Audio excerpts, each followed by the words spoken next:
is there a secret to happiness? Is there a secret or a sacred formula that we could follow and would help us to attain an inner state of peace, happiness, and contentment? To be happy is what we're all after. But what we find in day-to-day life, that it's hard to be happy. And we've been educated to believe that we follow the normal path, we go to school, we get married, we have kids, we have a good job, we have money, we have some comfort, that this is what's going to make us happy. In other words, at the end of the rainbow, happiness awaits us automatically. But what we find in our day-to-day life, it's not the case. There may be moments of satisfaction, there will be moments of joy, but a continuous, gentle stream of happiness seems to escape us and we don't know why. We wonder, even if I have everything, even if things go the way I've been taught they should be going, how come I'm still not satisfied? Like the Rolling Stones are singing, I can't get no satisfaction. Why is this? Why? Now, as it happens to be, I lived in India for many, many years, 11 years to be precise, and I had the opportunity to be around great saints and sages.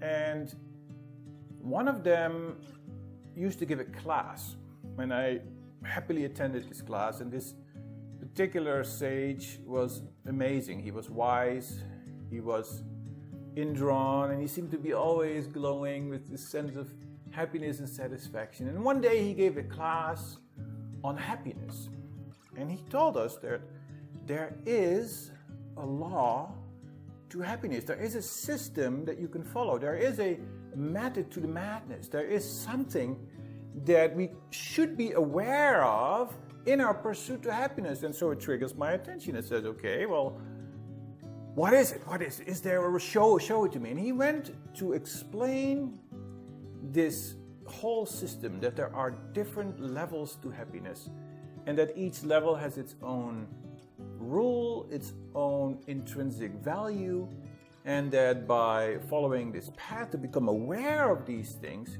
we can get a grip on the level of happiness that we consciously can start to achieve. That it's not random, that in spite of everything we have, there is something I can do. And I want to show you a video that's part of our course, it's part of our book, When Souls Awaken. There's a course attached to it, and I'm extracting the best of that particular clip, and I'm going to show you the explanation as it was taught to me by this sage. I've added some graphics to make it more fancy, but it will highlight what it is that he tried to tell us. So pay attention, have a look at this clip, and in the comments, tell me what you think. We are happy to answer any questions. This channel is dedicated to your spiritual questions. So whatever it is you want to ask, whatever it is you want to know, whatever it is that you want us to talk about, write it in the comments, and don't forget to like and subscribe. Here's the clip. Now, here you can see the level of happiness laid out. I'm showing you one step at a time. Now you can see the vertical line, the y-axis, is the quality of happiness, and the horizontal line, the x-axis, is the quantity of happiness. And so we are distinguishing different levels of happiness. We think of happiness as I'm just happy. There is no distinction in being happy, but actually there is. There is a great distinction in different levels of happiness. And when we understand that, we start looking at our lives and the way we pursue certain things fundamentally different. And perhaps even understanding the very first step, the first level, is in and by itself already enough to revolutionize our lives. Because look at our lives and the first level, the level of the senses. Now you see the sinus wave here in this image, and it indicates, each wave indicates one sensory moment of satisfaction. Now I'm giving here an example of a bonbon, a chocolate. And each time I eat this chocolate, I hit a peak of satisfaction. Now, what's critical to understand here, and this is really the gist of this whole segment, is that by eating 2 bonbons, by eating 2 chocolates, I am not going up horizontally on the qualitative, on the quality of satisfaction. I am having only a quantitative improvement. And it's not really an improvement per se, it is basically a repetition. So having 2 bonbons or 3 bonbons doesn't give me more happiness, it just repeats the innate quality of what this bonbon can bring me in terms of satisfaction. You see, this bonbon does not have the innate capacity to give me an hour of ecstasy. It doesn't have the innate properties to allow me a superconscious state of experience. It just has a sensory satisfactory moment. Now, nobody denies, and that's not the point here, nobody denies that this bonbon is tasty. And any sort of sensory satisfaction, be it a sexual experience, a romantic experience, will fall under the category of sense experience. Now, the point here is not to somehow prove that, oh my God, this is bad or this is not having any joy at all. No, this is nonsense. I mean, we all know the joy of physical contact. We appreciate physical contact. We're seeking physical contact. But having more and more and more and more physical contact is not going to allow me hours and hours and days and months of a certain higher form of mental and spiritual satisfaction. It is just not, because it has its innate properties. And so all I do is repeat the wave over and over and over again. And what we constitute the life is generally a perpetual stream of moments of sense satisfaction. We want to have as many curves as close together, repeating themselves over and over again. So a continuous stimuli. And we think that if I just keep on repeating this wave, I'll be in a continuous state of happiness. But actually we are in a state of sensory satisfaction. And so for most people that is enough. They say, okay, well, this is great, this is fine. And nobody denies that for some people this could be enough. But for those that have lived this life, who have thoroughly understood and enjoyed these senses, it's not that they disapprove of it, but they realize, perhaps it is true that it can only give me an X amount of joy. Again, nobody said it doesn't provide this X amount of joy. It does. But perhaps I feel at some point in my life it is not enough for me.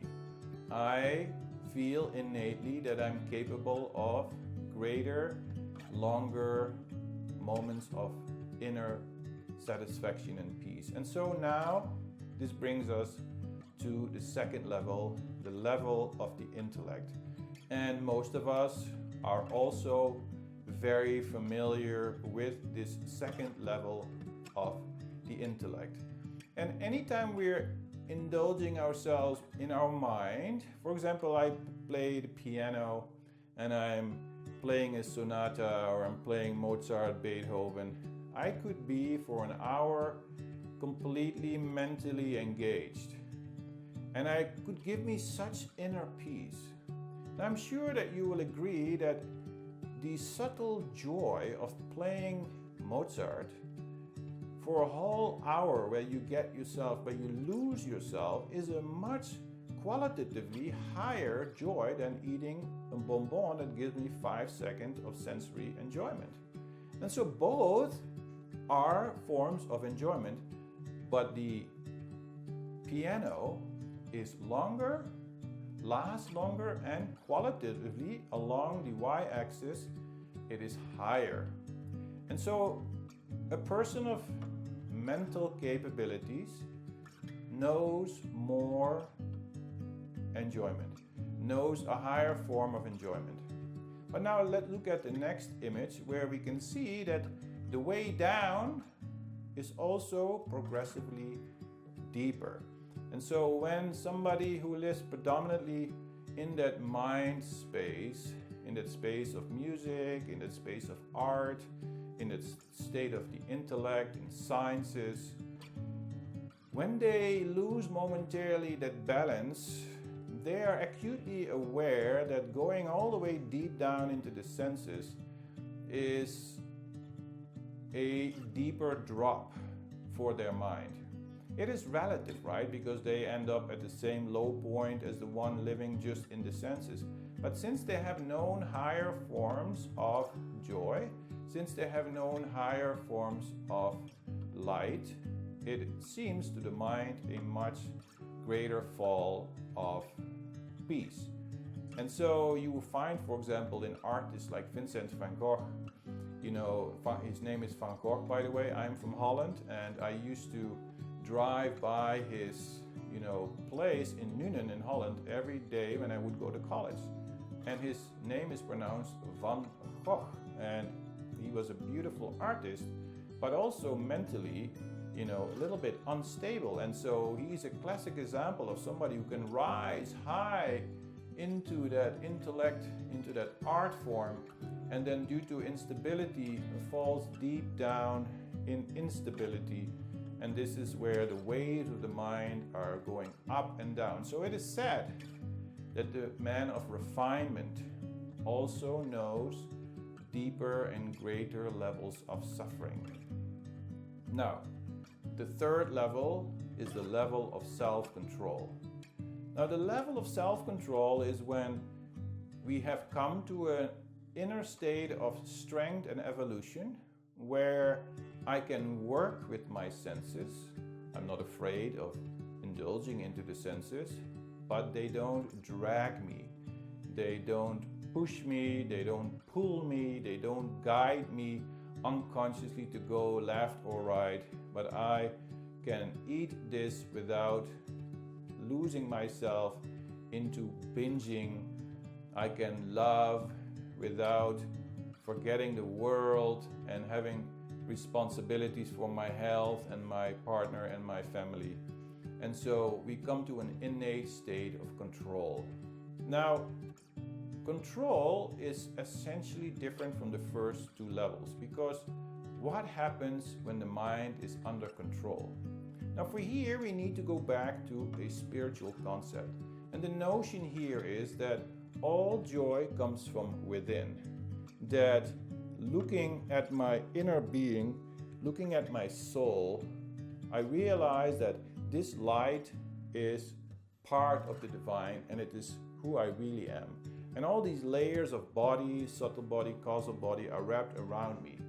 And when the mind is in a state of flux, this inner light has difficulty moving, spreading, manifesting. And so when I'm always in the senses satisfying this body, when I'm always in my head pleasing this mind, there is a continuous vibratory up and down in this mind. The waves of the mind are in perpetual motion, and therefore it's like a cloud. The mind is like the cloud in my mind is continuously activated, and it prevents the sunlight from penetrating the fog. And so the moment this mind calms down, I'm not driven by senses, I'm not driven by mind and intellect. This fog calms down. It's as if these waves calm down, and as the fog melts away, the inner light starts to manifest. And this is a spiritual concept. It is really beautiful to understand that this is a way we can look at ourselves, that, hey, I'm always looking for joy outside. I'm looking for senses, I'm looking for intellect, looking for engagement. But could it be that by just being quiet, my mind and body come to a state of calm, beautiful clarity, that something within starts to manifest? We're not used to that, in particular in our culture. Nobody has taught us that joy is within. We're continuously being bombarded by advertisements and giving us the idea that unless I have this or pursue that or have this career or look this way or have more Botox or lose more weight, then I'll be happy. But in reality, this is not necessarily the case, because if we understand the principle happiness is from this divine light within, then I start looking at investing energy in senses and mind fundamentally different. Because perhaps I see, wait, let me calm those down. Let me not have all these desires. Let me not endlessly pursue these things, ad nauseum. And I come to a point of peace. And light now starts to manifest from within. And so the level of control is the first stage where satisfaction is not coming from the outside.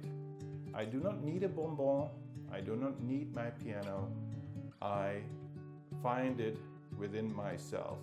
And so the level of control is actually already a very high state. If you look around you and look within you, we have to ask ourselves, to what degree did I really understand this concept, and to what degree is my life truly under control? And this is really where the three pillars start to be pretty balanced. And this synergy starts to happen. And this inner peace starts to slowly unfold. But now, the next level. And this next level is where we are coming to a genuine level of unfoldment. And in this level, this control is not just control, but it now starts to blossom in a tremendous state of inner light. We can't say at this level we're fully enlightened, but it's definitely a state of great spiritual unfoldment, where we could say we're at the threshold. And we have moments when the wave hits that peak top line. I have great spiritual inspiration, great spiritual insights, great spiritual realizations. And this translates itself in a tremendous state of inner happiness. When you hit that spot, right, and I'm sure all of us, we've had moments, we just don't recognize them as such. When just the veil lifts, when the mind momentarily is just completely calm. When you don't even try to control yourself, you just are and just quiet. Momentarily, just a flash of joy moves through. And that's when gently the Kundalini rises. Perhaps you could even feel in your shoulders, in your spine, that energy running up and hitting these higher centers, these higher chakras. And you having moments of utter divine ecstasy. And I tell you, this is not as uncommon as it sounds. Many of us have had these glimpses, these moments. But because our life is not necessarily under control, because the pillars are out of whack, we get thrown off. And now you see, we start understanding the importance of these three pillars, because we need to build an edifice. It is one thing to hit that high point of spiritual awakening, but it's another point altogether is, do we have our life, is our structure in order enough to sustain that state? Now, when I was living in India as a monk, and this is just an example, I'm not promoting monkhood at all, but what I did see there when we went through this several years of intense training, what they really were emphasizing was this inner stability, the character. And by character, I really mean certain habits that may be detrimental to sustaining high states of consciousness. And so we have to become aware.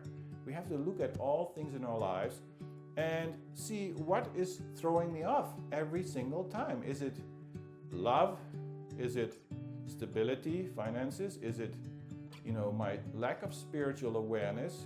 Is this what is leading me all the time to fall off this beautiful state of peace? And so this graph will really show us, like, wait a minute, I am unconsciously driven at perhaps the first or the second level, because I have been so programmed by my culture to believe that those are the means to attain peace and happiness. And this graph will show, it is only giving us this much of happiness. Yes, it will give us a satisfaction.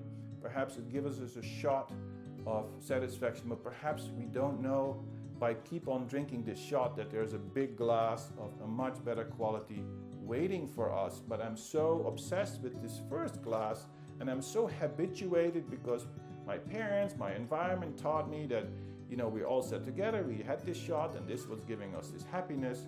And I'm blind, I'm in this paradigm to this bigger glass sitting there waiting for me. And so that's why we present you here with these ideas, the pillars and this graph, because it perhaps can help us see things more logically. It's like, oh my God, this is what is going on with my life. Now, lastly, above this graph, there is yet another level, and this other level is a straight line. And this would be considered a state of perpetual enlightenment, the highest state of illumination. And once you're in that state, and this is very, very rare, now you are becoming a genuine prophet, a saint, you're not going up, you're not going down. When you're enlightened, you're enlightened. There's no coming down from being enlightened. It's a step below enlightenment where you could technically still come down. There have been many cases of great yogis that have attained this great height but couldn't sustain it and momentarily came down. Of course, since they have already attained it, it's not so hard for them to climb back up again, but you can technically still come down. But from this final straight horizontal line, there is no coming up or down. You are free from the bonds of karma, free from the limits of Maya. You are now in a state of perpetual freedom. And that's why there is no wave. You are, I am. And there are the great mantras in the Upanishads, Aham Brahmasmi, Tattvamasi, Prajnaya Brahman. These are all the mantras that indicate I am that infinite state. There's actually no I, there is no body consciousness, there is nothing. And you are in a state. And many times when I do regressions, people sometimes hit that spot, and when I ask you what is going on here right now, they say nothing, I am. And just even touching that state for a moment is beyond description, because you just are. There is no limitations. And people at this level, unlike us, we can hit that spot, but then we come down. They don't come down, they permanently stay there. Well, guys, what do you think of it? Have you ever conceived of the notion that this is indeed a system have you ever thought about enjoyment in this way? I bet you haven't. When I heard it for the first time, I was like, it's so simple and elegant, but it's powerful. And so once again, share your comments. We'll be happy to answer any of your questions. Contact us if that's what you feel like doing. And we are happy that you have been taking the time to listen to this talk, and be in touch.